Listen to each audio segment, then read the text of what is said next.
শুরুতেই শিরোনাম। বাংলায় এবার চালু হবে আয়ুষ্মান ভারত। কারা কারা এই প্রকল্পের সুবিধা পাবেন জেনে নিন সব ডিটেলস। শপথ নিয়ে প্রথম দুটি কাজ কি হবে জানিয়ে দিলেন শুভেন্দু। মাধ্যমিকের প্রথম 10-এ কোন জেলার কোন স্কুলে রইল সম্পূর্ণ মেধা তালিকা। 7 দিনের রেকি ও নিখুঁত লক্ষ্যভেদ। চন্দ্রনাথ হত্যাকাণ্ডে মিলল পেশাদার সুপারি কিলারের অকাট্য প্রমাণ। 5 মুখপাত্রকে শোকজ তৃণমূলের। ভোটে বিপর্যয়ের পরে কি আরও নড়বড়ে ঘাসফুল শিবির। রাজভবনের নির্দেশে পদ হারালেন মমতা, তাও সোশ্যাল মিডিয়ায় নিজেকে লিখছেন মুখ্যমন্ত্রী। যুদ্ধ চলছে, বাড়ছে গ্যাসের দাম, এর মধ্যে সৌন্দর্যায়ন কেন? প্রশ্ন শুনেই মহিলা সাংবাদিককে অকথ্য গালাগাল ট্রাম্পের। বিজেপি সরকারের শপথে আমন্ত্রণ বিমান বসুকে। আমন্ত্রিতদের মধ্যে আর কারা? ভবানীপুরেই থাকছেন শুভেন্দু। নন্দীগ্রামে প্রার্থী মমতাকে প্রত্যাখ্যান করা প্রলয় পাল। মাছে ভাতে শুভেন্দু। পান্তা থেকে ভাপা ইলিশ। ছেলেরা কোন পছন্দের পদে পাত সাজাবেন মা? মুখ্য সচিব পদে সিইও মনোজ আগরওয়াল। দক্ষ হাতে ভোট পরিচালনার পুরস্কার পেলেন বুঝি। বিপ্লবের ভূমি এবার বঙ্গ রাজনীতির পাওয়ার হাউস। 5 দশক পর ফের মসনদে মেদিনীপুরের ছেলে। আমি নয় আমরা সংকল্পপত্রের প্রতিশ্রুতি দ্রুত বাস্তবায়ন করে সোনার বাংলা গড়ার বার্তা শুভেন্দুর।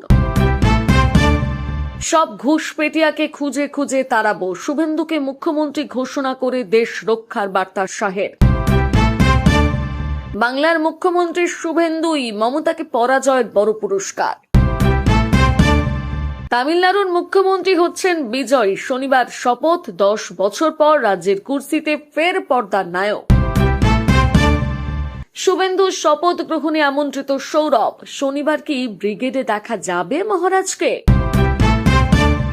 দিদির খাস তালুক কেড়ে নেওয়া ভাইয়েই আস্থা শাহের। বললেন সোনার বাংলা গড়াই হবে নতুন সরকারের মূল লক্ষ্য। একজন এমএলএ কে অভিষেকের বাড়ির বাইরে বেল্ট ও পেন রেখে ঢুকতে হতো। আবার মুখ খুললেন টিএমসি যুব নেতা। নিরাপত্তার চাদরে ব্রিগেড মোতায়েন। আইপিএস অফিসার ও কেন্দ্রীয় বাহিনীর নজরদারিতে ড্রোন। বোরখা পরা নিয়ে কলেজে ফতোয়া। বিতর্কের মুখে পড়ে চাইলেন ক্ষমা। ঘাটালবাসীকে মিথ্যে বলেছিলেন দিদি অভিষেক। মমতার বিরুদ্ধে ক্ষোভ উগরে ফাঁস দেবের।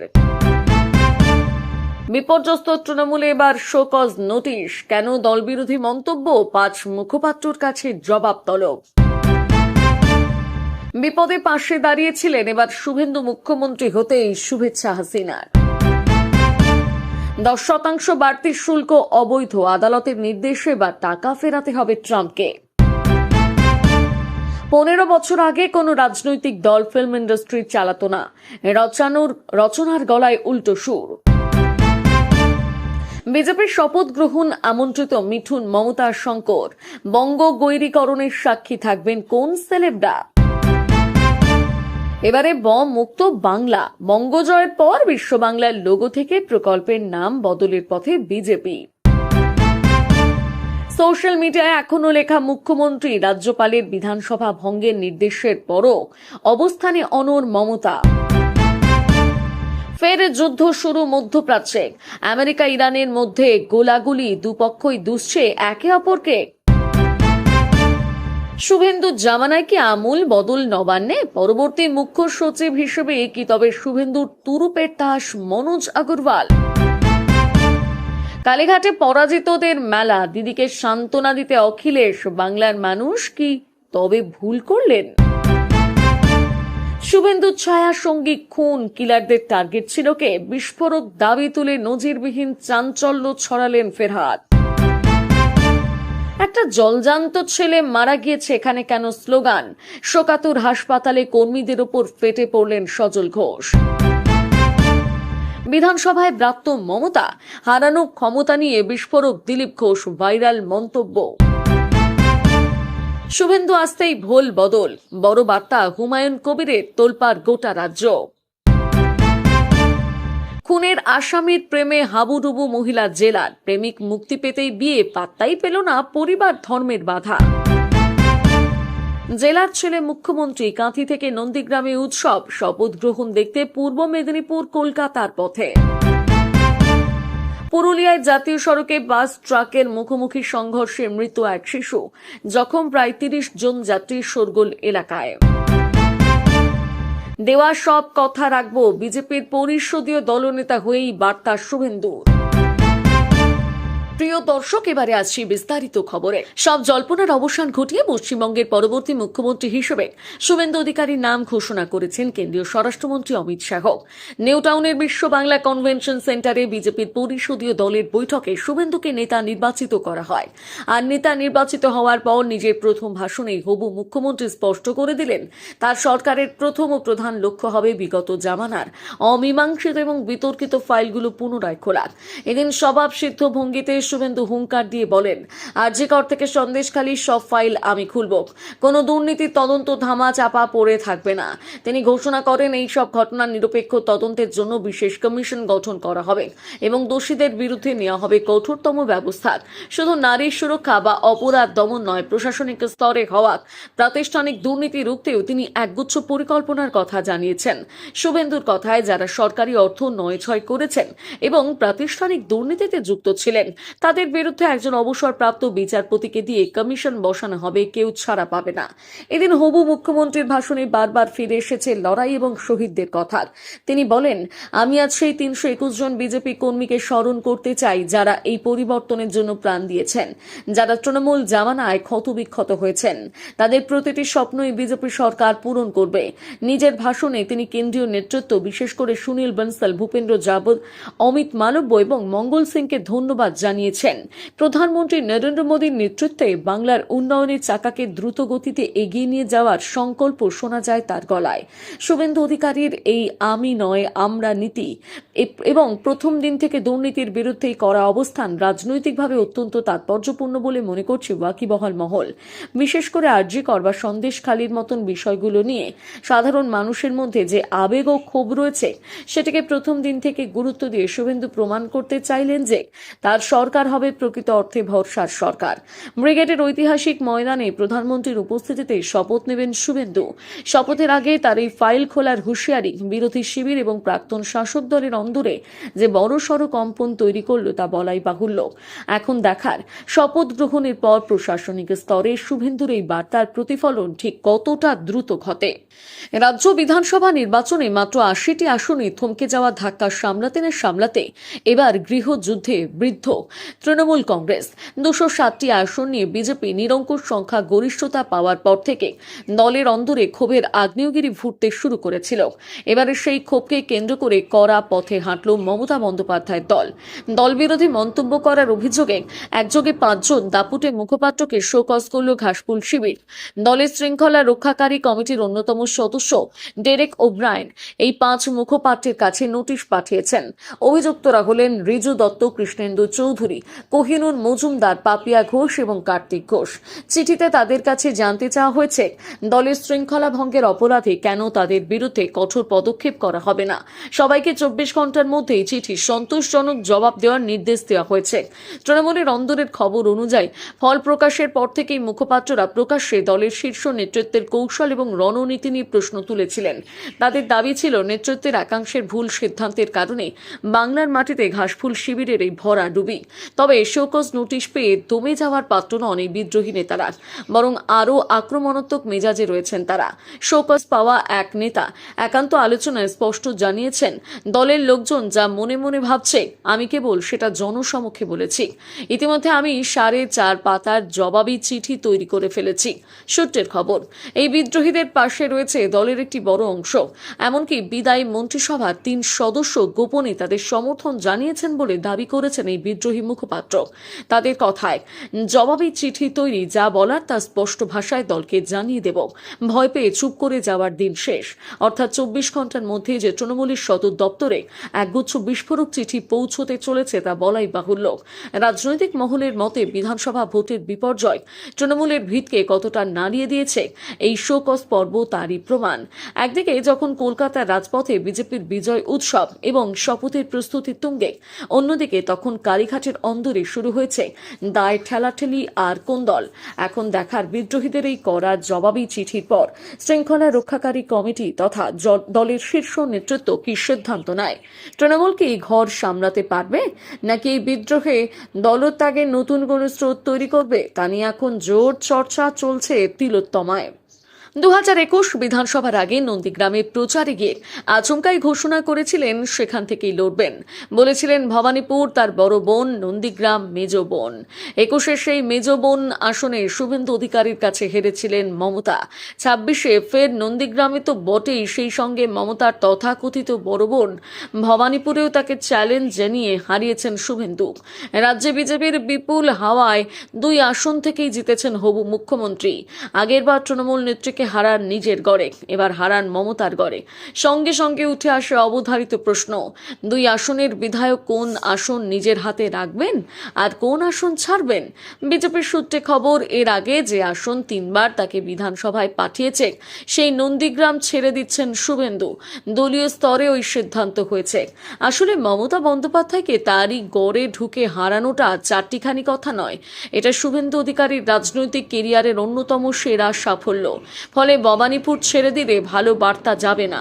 তাছাড়া শুভেন্দু যেহেতু রাজ্যের মুখ্যমন্ত্রী হচ্ছেন, তাই কলকাতার কোনো আসনে তিনি বিধায়ক থাকলে প্রশাসনিক কাজেরও সুবিধা হবে। না হলে জেলা থেকে রাজধানীতে যাতায়াতটা প্রশাসনিকভাবে বেশ কঠিন। বিজেপি মনে করছে শুভেন্দু অধিকারীর নিজের জেলার নন্দীগ্রাম আসন তিনি ছেড়ে দিলেও রাজনৈতিকভাবে বিশেষ প্রভাব পড়বে না। তাছাড়া ওই আসনটি শুভেন্দুর পকেট সিট, সেখান থেকে জিতে আসতে কোনো কাঠখড় পোড়াতে হবে না। ফলে ওই আসনে শুভেন্দুর ঘনিষ্ঠ কাউকে প্রার্থী করে বিধানসভায় আনা যাবে। সেই প্রার্থীটি কে হবেন সেটাও এক প্রকার চূড়ান্ত। শোনা যাচ্ছে নন্দীগ্রাম থেকে বিজেপির প্রার্থী করতে পারে শুভেন্দুর দীর্ঘদিনের ঘনিষ্ঠ অনুগামী প্রলয় পালকে। এই প্রলয় পাল শুভেন্দুর সঙ্গে তৃণমূলের ছিলেন তিনি। রাজ্যের হবু মুখ্যমন্ত্রীর সঙ্গে গেরুয়া শিবিরে যোগ। 2021 সালে নন্দীগ্রামে লড়াই করার সময় তৎকালীন মুখ্যমন্ত্রী মমতা বন্দ্যোপাধ্যায় নিজেই প্রলয় পালকে ফোন করেন, নির্বাচনে সাহায্য করার আর্জি জানান। কিন্তু প্রলয় খোদ মুখ্যমন্ত্রীর সেই ফোন অগ্রাহ্য করে শুভেন্দুর প্রতি আনুগত্য বজায় রেখেছেন। সেই সময় মমতা প্রলয় পালের ওই ফোন আলাপের অডিও সোশ্যাল মিডিয়ায় ছড়িয়ে পড়ে। খোদ তৎকালীন মুখ্যমন্ত্রীকে প্রত্যাখ্যান করা সেই প্রলয় উপনির্বাচনে নন্দীগ্রামে বিজেপির বাজি হতে পারে। শুধু বাংলা নয়, গোটা দেশের সুরক্ষার জন্য গুরুত্বপূর্ণ বঙ্গের নির্বাচন। এতদিন অস্ফুটে সোশ্যাল মিডিয়া বা দক্ষিণপন্থী বিভিন্ন সংগঠনের তরফেই প্রচার করা হয়েছিল। বঙ্গ জয়ের পর এবার খোদ স্বরাষ্ট্রমন্ত্রী অমিত শাহের মুখে সেই জাতীয় সুরক্ষার প্রসঙ্গ। তিনি বলে গেলেন, দেশের সুরক্ষার সঙ্গে কোনো রকম আপোষ নয়। অনুপ্রবেশকারীদের বিতরণের কথা শোনা গিয়েছে অমিত শাহের মুখে। ভোটের পর রাজ্যের মুখ্যমন্ত্রী হিসেবে শুভেন্দু অধিকারীর নাম ঘোষণার পর প্রথম ভাষণেই শাহের মুখে ফের উঠে এলো সেই অনুপ্রবেশকারীদের কথা। অমিত শাহ সাফ জানিয়ে দিলেন যে সোনার বাংলা গড়ার লক্ষ্যে বাংলায় তারা ক্ষমতায় এসেছেন। সেই সোনার বাংলায় অনুপ্রবেশকারীদের কোনো ঠাঁই নেই। স্বরাষ্ট্রমন্ত্রীর হুঁশিয়ারি, বাংলার মানুষকে আমি কথা দিচ্ছি, আগামী 5 বছরে দেশ থেকে খুঁজে বের করে তাড়াবো। অনুপ্রবেশ বাংলার দীর্ঘদিনের সমস্যা। বিজেপির দীর্ঘদিনের অভিযোগ ছিল রাজ্যের তৃণমূলের ছত্রছায়াতেই অনুপ্রবেশকারীদের উৎপাত বেড়েছে বঙ্গে। পাল্টা তৃণমূলের দাবি ছিল সীমান্ত রক্ষায় বিএসএফ এর ব্যর্থতাই অনুপ্রবেশের কারণ। সমস্যা হলো ওই অনুপ্রবেশকারীদের সীমান্তে রুখে দেওয়ার জন্য সীমান্ত সিল হওয়া জরুরি। কিন্তু এতদিন জমি সমস্যায় সেটা সম্ভব হচ্ছিল না। স্বরাষ্ট্রমন্ত্রীর আশ্বাস, এবার বাংলার সীমান্ত সিল হবে, সব অনুপ্রবেশকারীকে খুঁজে বের করে তাড়ানো হবে। শাহের কথায়, জাতীয় সুরক্ষার সঙ্গে কোনো রকম আপোষ নয়। অনেকে অভিযোগ করেন বিজেপি এই অনুপ্রবেশকারী ইস্যুটা তোলে শুধু মেরুকরণের জন্য, কিন্তু সেটা সত্যি নয়। স্বরাষ্ট্র মন্ত্রকের দাবি মেরুকরণ নয়, বিজেপি এই অনুপ্রবেশকারীদের কথা বলে শুধু জাতীয় সুরক্ষার জন্য। জাতীয় সুরক্ষায় কোনো আপোষ করা হবে না। শাহের সাফ কথা, অনুপ্রবেশকারীদের মুক্তাঞ্চল হয়ে থাকতে দেব না বাংলাকে। তৃণমূলের ভরাডুবির পর মুখ খুললেন ঘাটালের সাংসদ দেব। পশ্চিম মেদিনীপুরে দলের পরাজিত প্রার্থীদের পাশে বসে দেব একের পর এক কটাক্ষ করলেন দলনেত্রী মমতা বন্দ্যোপাধ্যায় এবং তার সাংসদ ভাইপো অভিষেককে। দেব স্বীকার করে নিলেন ঘাটাল মাস্টার প্ল্যান নিয়ে মমতা অভিষেক মিথ্যে কথা বলেছিলেন। ঘাটালের সাংসদ সাফ জানান 2024 লোকসভায় তিনি প্রার্থী হতে চাননি, কিন্তু মমতা অভিষেক তাকে ভুল বুঝিয়ে দাঁড় করায়। ঘাটাল মাস্টার প্ল্যান নিয়ে মমতার কথা না রাখতে পারা নিয়েও ক্ষোভ উগরে দেন সেখানকার তিনবারের সাংসদ। দেবেদিন বলেন, ঘাটাল মাস্টার প্ল্যান করতে পারছিলাম না বলে আমি পদত্যাগ করেছিলাম। সংসদের শেষ বক্তৃতাতেও ঠিক এই কথাই বলেছিলাম। দিদিকে সাফ বলেছিলেন আমি আর প্রার্থী হব না, বিদায় চেয়েছি। এরপর ঘাটালের তৃণমূল সাংসদ বিস্ফোরণের সুরে বলেন, আমি আর প্রার্থী হতে চাই না শুনে দিদি আর অভিষেক আমায় ডেকে বলেছিলেন তুমি কি চাও। আমি বলেছিলাম আর মিথ্যে কথা বলতে পারবো না ঘাটাল মাস্টার প্ল্যান নিয়ে। তখন দিদি আর অভিষেক বলে ঘাটাল মাস্টার প্ল্যান যদি রাজ্য সরকার করে। তারপর আমি ব্যক্তিগতভাবে বলেছিলাম আবার আমায় ভুলিয়ে ভালিয়ে পটিয়ে দলে নিয়ে আসেন। এখন সেটা হলো না। তার কথা দিয়েছিলেন শুধু আমাকে নয়, ঘাটালের মানুষকেও। প্রসঙ্গত 2014, 19, 2024 টানা 3টি লোকসভা নির্বাচনে ঘাটাল থেকে দেবের স্টারডম কাজে লাগিয়ে জিতে আসছে তৃণমূল। দেব এবার বেঁকে বসায় এই আসন নিশ্চিতভাবে খোয়াতে চলেছে দিদির দল। অন্তত এমনটাই মনে করছে রাজনৈতিক মহল। নদীঘেরা ঘাটাল এবং ঘাটাল লাগোয়া এলাকাগুলোর বন্যার হাত থেকে বাঁচাতে ঘাটাল মাস্টার প্ল্যানের স্বপ্ন দেখে এই অঞ্চলে বছরের পর বছর ধরে ভোটে জিতে আসছে তৃণমূল। দেবেদিন পরিষ্কার করে দিলেন মমতা অভিষেক রাজ্যবাসী এবং ঘাটালের মানুষকে এটা নিয়ে ঠিক কতটা বোকা বানিয়েছে। তবে শুধু ঘাটাল মাস্টার প্ল্যান নয়, বিভিন্ন জেলা থেকে মমতা অভিষেকের নানা মিথ্যে প্রতিশ্রুতির কথাই সামনে আসছে। উত্তরবঙ্গে তৃণমূলের নানা নেতা প্রকাশ্যে বলেন দলের ভরাডুবির জন্য দায়ী অভিষেক বন্দ্যোপাধ্যায়। অনেকে আবার বলছেন মমতা যতবার মুখ খুলেছেন ততবারই তাদের ক্ষতি হয়েছে। তৃণমূলের নিচুতলার অনেকেই আবার বলছেন মমতা অভিষেক ভোট প্রচার করাতে এই ভরাডুবি, কারণ মানুষ ওদের দেখলেই নাকি উত্তেজিত হয়ে তৃণমূলের উল্টো দিকে ভোট দিয়েছে। মার্কিন বাণিজ্য আদালতে ফের ধাক্কা খেলেন মার্কিন প্রেসিডেন্ট ডোনাল্ড ট্রাম্প। তার শুল্ক নীতিতে আগেই বেআইনি বলে ঘোষণা করেছিল মার্কিন সুপ্রিম কোর্ট। এবার ট্রাম্প দ্বারা লাগু করা 10% আমদানি শুল্ককে অবৈধ বলে জানিয়ে দিল আদালত। 1970 সালের বাণিজ্য আইনকে তুলে ধরে বিচারপতি স্পষ্ট জানিয়ে দিলেন এই বাড়তি শুল্ক অবৈধ। আমেরিকার আমদানিকৃত সমস্ত পণ্যের উপর গত 24 ফেব্রুয়ারি 10% শুল্ক চাপিয়েছিলেন মার্কিন প্রেসিডেন্ট। এই শুল্ক চাপানোর নেপথ্যে ছিল সুপ্রিম কোর্টের রায়। 2025 সালে বিশ্বের প্রায় সমস্ত দেশের উপর লাগাম ছাড়া শুল্ক চাপিয়েছিলেন মার্কিন প্রেসিডেন্ট ডোনাল্ড ট্রাম্প। সেই শুল্কের পরিমাণ কোথাও ছিল 50% তো কোথাও 18%। মার্কিন প্রেসিডেন্টের এই খামখেয়ালিপনার বিরুদ্ধে মামলা দায়ের হয় আদালতে। সেখানে ট্রাম্পের এই শুল্ককে বেআইনি বলে জানিয়ে দেয় মার্কিন সুপ্রিম কোর্ট। এরই পাল্টা সুপ্রিম নির্দেশের সমালোচনা করে ফেব্রুয়ারিতে 10% শুল্ক চাপিয়েছিলেন ট্রাম্প। ট্রাম্পের লাগু করা এই শুল্কের বিরুদ্ধে আমেরিকার 24টি রাজ্যের ছোট ব্যবসায়ীরা মামলা দায়ের করেছিলেন। বৃহস্পতিবার এই মামলার রায় ঘোষণা করতে গিয়ে বিচারপতিদের তরফে জানানো হয় 1974 সালে বাণিজ্য আইনের 122 ধারায় ট্রাম্প যে শুল্ক লাগু করেছিলেন তা ঠিকভাবে প্রয়োগ করা হয়নি, যার জেরে অতিরিক্ত এই শুল্ককে বাতিল হিসেবে গণ্য করা হয়। আদালতের এই নির্দেশ ট্রাম্পের জন্য বড় ধাক্কা বলে মনে করা হচ্ছে। পাশাপাশি নির্দেশের জেরে বা ব্যবসায়ীদের কাছ থেকে যে বাড়তি অর্থ আদায় করা হয়েছে তা ফেরত দিতে হবে ট্রাম্প প্রশাসনকে। অবশ্য এই রায় সামনে আসার পর চীনা সুরে ফের সরব হয়েছেন মার্কিন প্রেসিডেন্ট। ট্রাম্প বলেন উগ্র বামপন্থী 2 বিচারক এই সিদ্ধান্ত নিয়েছেন। তবে আদালতের রায়ে এখন আর অবাক হই না। ওনারা এই ধরনের রায় দেন, তারপর অন্য পথ নেওয়া হয়। তবে আদালতের রায়ের পর এই 10% শুল্ক একেবারে উঠে যাচ্ছে এমনটা নয়। যে সংস্থাগুলো এই সিদ্ধান্তের বিরুদ্ধে মামলা দায়ের করেছিল তারাই শুধু স্বস্তি পাবে। অন্যদিকে এই সিদ্ধান্তের বিরুদ্ধে সুপ্রিম কোর্টে যাওয়ার হুঁশিয়ারি দিয়েছেন ট্রাম্প। জনতা রায়কে প্রাধান্য না দিয়ে তৃণমূল নেত্রী মমতা বন্দ্যোপাধ্যায় জানিয়েছিলেন চক্রান্ত হয়েছে, তিনি হারেননি, তাই মুখ্যমন্ত্রী পদ থেকে ইস্তফা দেবেন না। বাধ্য হয়ে মেয়াদ শেষ হওয়ার এদিন বিধানসভা ভঙ্গের নির্দেশ দিয়েছে রাজ্যপাল RN রবি। অর্থাৎ এই মুহূর্তে আর মুখ্যমন্ত্রী পদে নেই মমতা বন্দ্যোপাধ্যায়। কিন্তু সোশ্যাল মিডিয়া হ্যান্ডেলে নজর রাখলে দেখা যাচ্ছে তার বায়ুতে লেখা মুখ্যমন্ত্রী। অর্থাৎ রাজ্যপালের নির্দেশ সত্ত্বেও চেয়ার ছাড়তে নারাজ তৃণমূল নেত্রী। বাংলায় এর আগেও পালাবদল দেখেছে। শেষ রাজ্যের দায়িত্ব বদলে গিয়েছে 2011 সালে।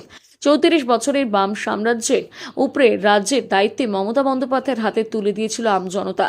সেই রায় মাথা পেতে নিয়েছিলেন তৎকালীন সরকারের মুখ্যমন্ত্রী বুদ্ধদেব ভট্টাচার্য। ফলাফল স্পষ্ট হতে কোনো অভিযোগ ছাড়া ইস্তফাপত্র নিয়ে পৌঁছে দিয়েছিলেন রাজ্যপালের কাছে। তারপর বেশ কিছুদিন একান্ত যাপন করে আমজনতার সামনে দাঁড়িয়ে মেনে নিয়েছিলেন ভুল ছিল, তাই মানুষ তাদের সিদ্ধান্ত জানিয়েছে ভোট বাক্সে। এরপর 2026 ফের রাজ্যে পালাবদল। তৃণমূলকে সরিয়ে এবার বিজেপিকে ক্ষমতা এনেছে বাংলা বাংলার মানুষ।